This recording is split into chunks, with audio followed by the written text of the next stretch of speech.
Hello all, welcome. Today we will talk about punctuations. What in punctuations? We look at pauses. So there are 3 marks that fall under this category, that is the comma, semicolon and the colon. Now before we get to these, let me talk to you about pause. What is a pause? Well, with these 3 marks,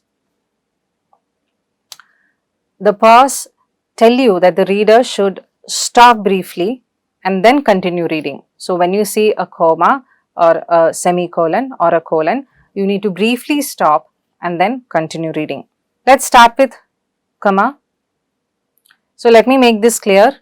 It's not pronounced as comma or coma, but comma. So the comma has 4 main uses. The first is to separate items from the list. I have given an example here.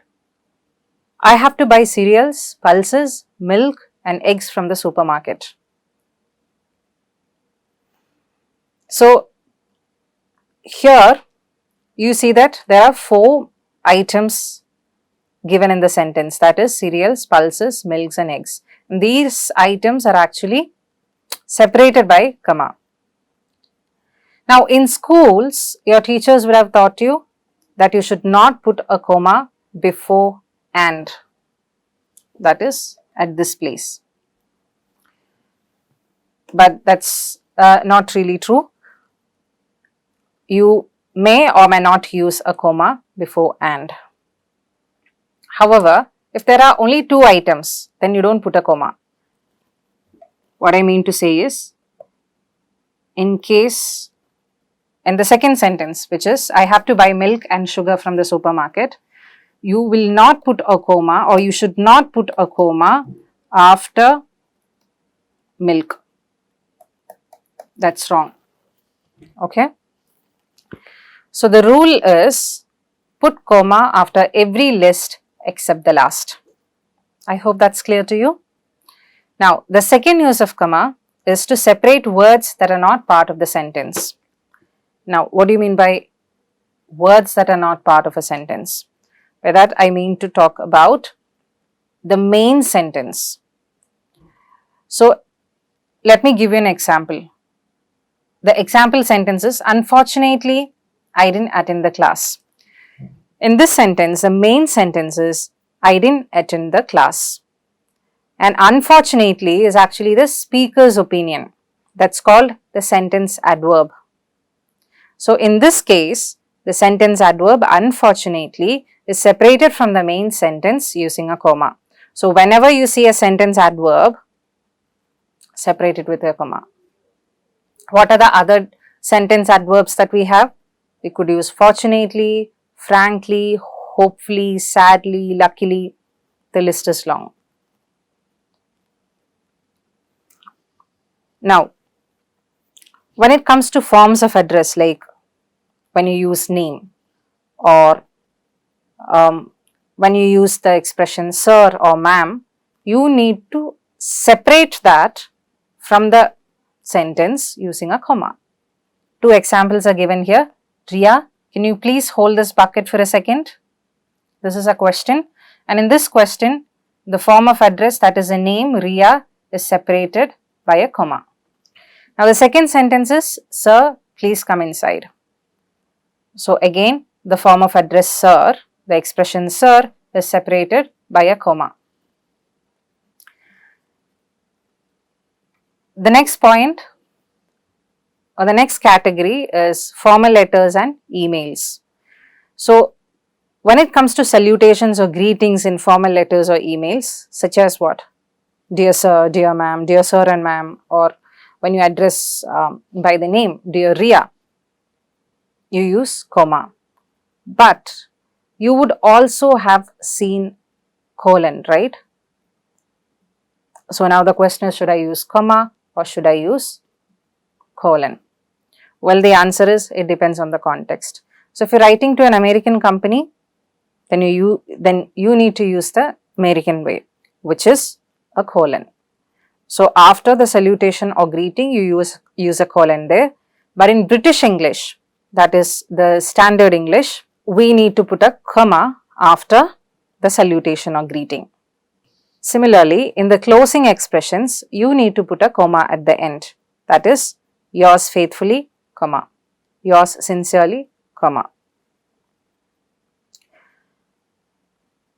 And this is true for both American and British English. The next function of comma is to separate linking words. What are linking words? Words like however, therefore, for example, in fact, etc. are linking words. Let me explain that by giving you some example sentences, okay? So, let's look at the sentence. She has not got many friends, however, everyone likes her. So, here the linking word however comes at the beginning of the sentence. Therefore, you separate this linking word with a comma. Another example is, my dog knows many tricks. In fact, he can bark on command. So, there again the linking word in fact comes in the beginning of the sentence, and therefore, we separate it with a comma. Let's look at the second sentence. She has not got many friends. Everyone, however, likes her. In this case, the linking word however comes in between the sentence. So, in that case, you need to separate this linking word with two commas, that is at its beginning and at its end. So, this is how you write it. She has not got many friends. Everyone, comma, however, comma, likes her.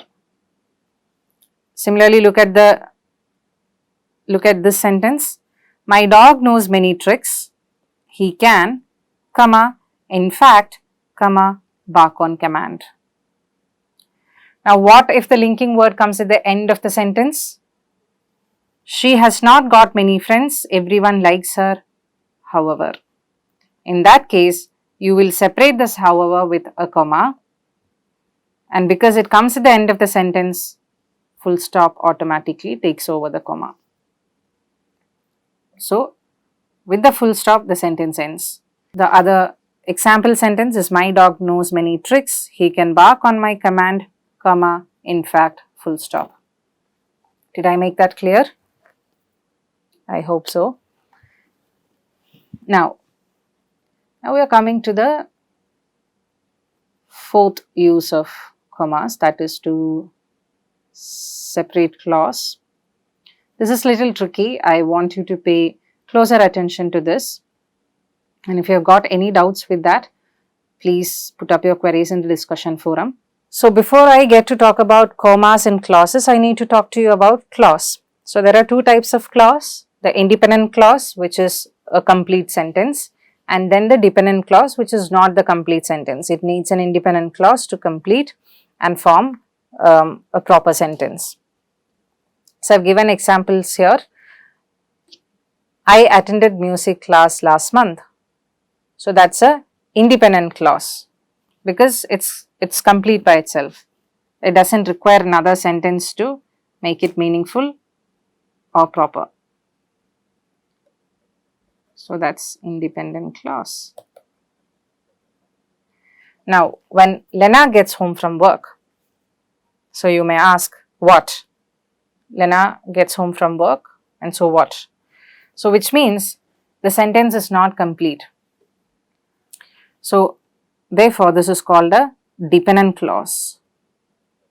It needs something else to complete itself.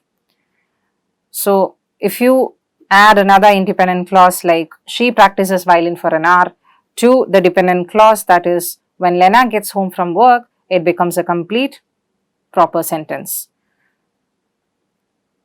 When Lena gets home from work, she practices violin for an hour. So, that becomes a main sentence. Now, there are many different ways of forming a sentence. It could be by bringing together two independent clauses. It could be by bringing together a dependent clause first and then an independent clause. You could form a sentence by putting an independent clause first and then a dependent clause, or what is known as a non-essential clause. So, there are different rules of using comma with the different variants, okay. So, let us discuss that. So the first one is when two independent clause comes together. So, let us say what are two independent clauses here. I have given an example. He kicked the ball. The other independent clauses, they won the match. So, when you bring together two independent clause, you need to put a comma after the first. So, you need to write he kicked the ball. They won the match. But is that all enough? No. When you bring together two independent clause and you put a comma after the first, you also need to connect these two clauses with coordinating conjunctions. What are coordinating conjunctions? Words like and, or, but, so, etc. So, you could say he kicked the ball and they won the match. Or you could also say he kicked the ball, comma, so they won the match. Now, when you miss the and, that is a coordinating conjunction after the comma, then that kind of error is called the comma splice. So, this is a very common error that people commit. Even fluent users of language commit this mistake while writing. They skip or they don't use the coordinating conjunction that must and definitely follow the comma when you bring together two independent clause. Okay, so I hope I made that clear. Now, the next variant is when you have a dependent clause with an independent clause to form the main sentence. For example, the example sentence I have given you here is, if you get good grades, I will take you to London. So, here a parent is bribing his kid saying, if you get good grades, I will take you to London. So, in this case, if you get good grades is what? It's a dependent clause because it does not exist by, or it does not sound meaningful by itself. If you get good grades. So, yes, what? So, what? It's added to an independent clause, which is, I will take you to London.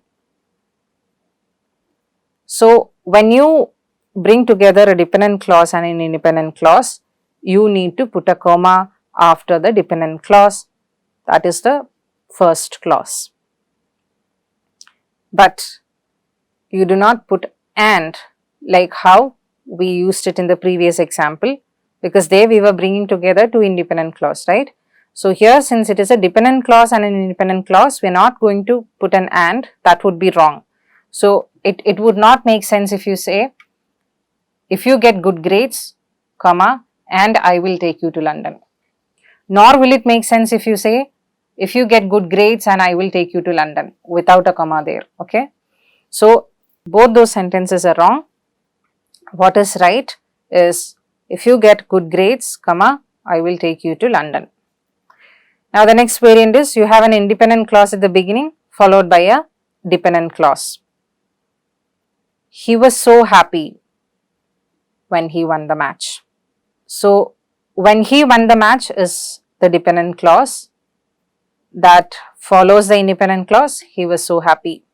So, in this case, you should not separate the independent clause from the dependent clause with a comma. Here, strictly no comma. So, you should not be writing, he was so happy when he won the match. That is wrong.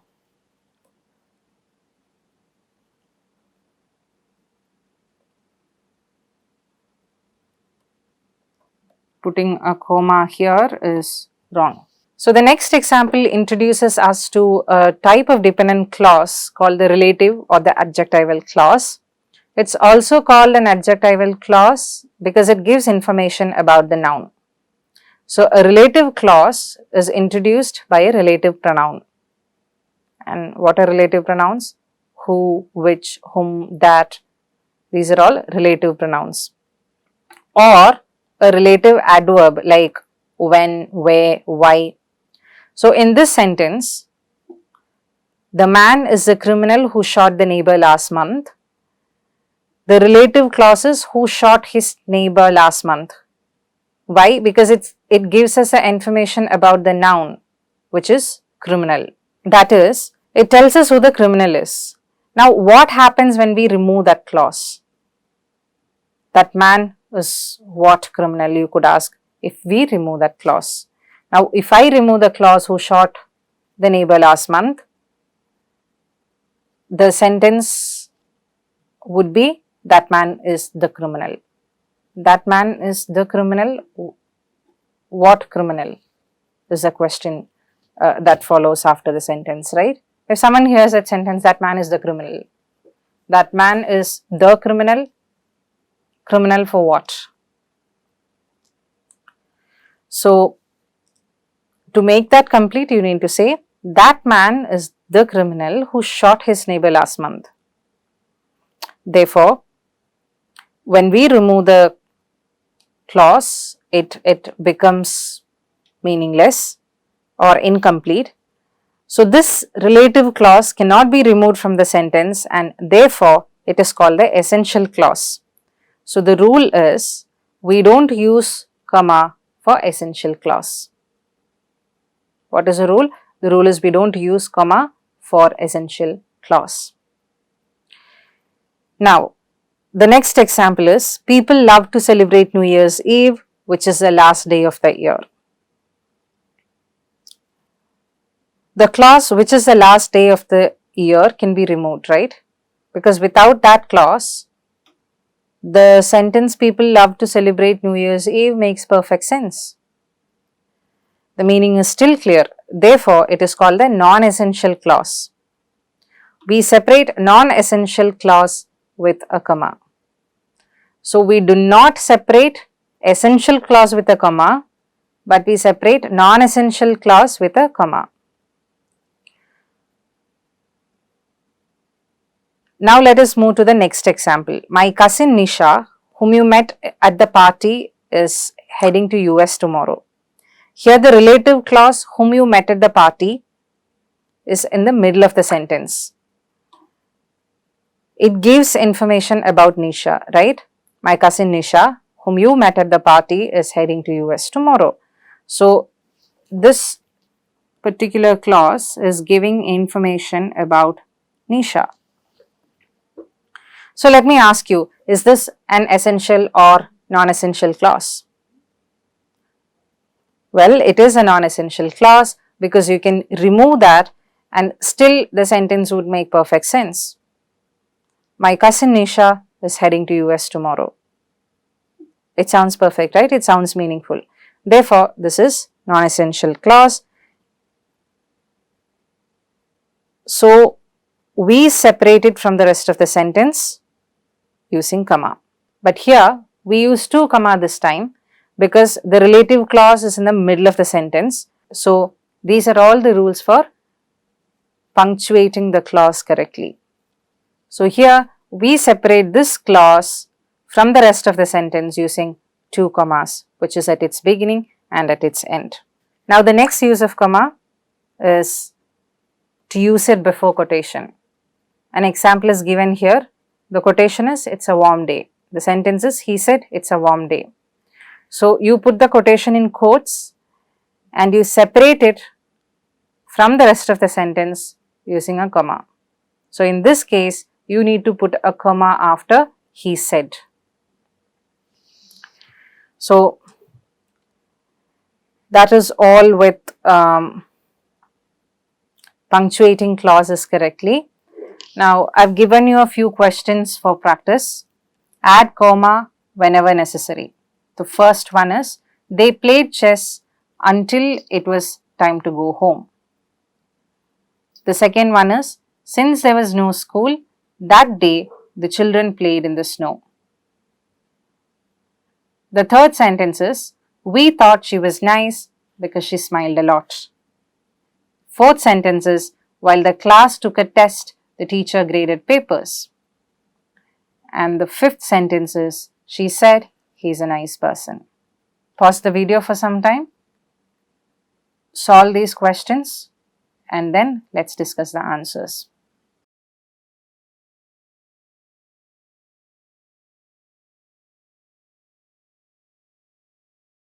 The answers are shown here.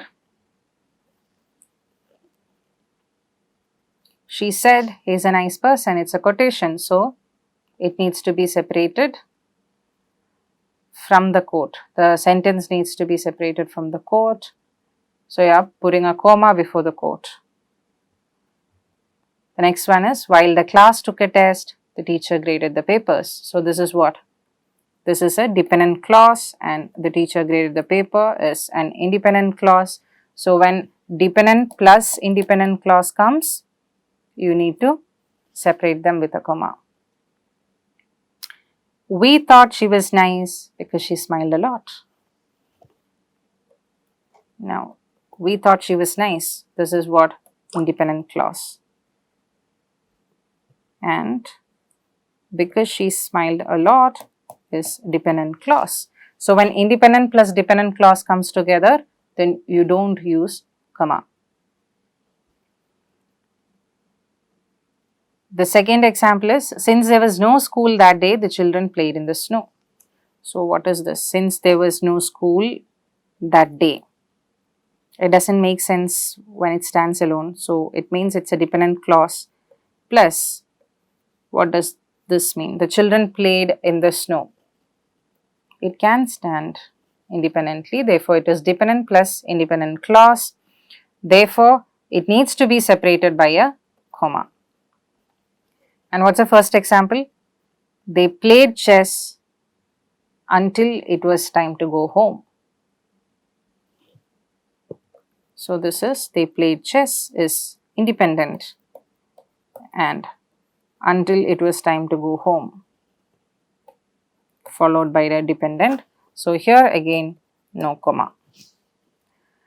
So I hope it was clear to all of you. So with this, we come to the end of the session. I will meet you with a different topic on a different day. Until then, stay safe, take care, bye.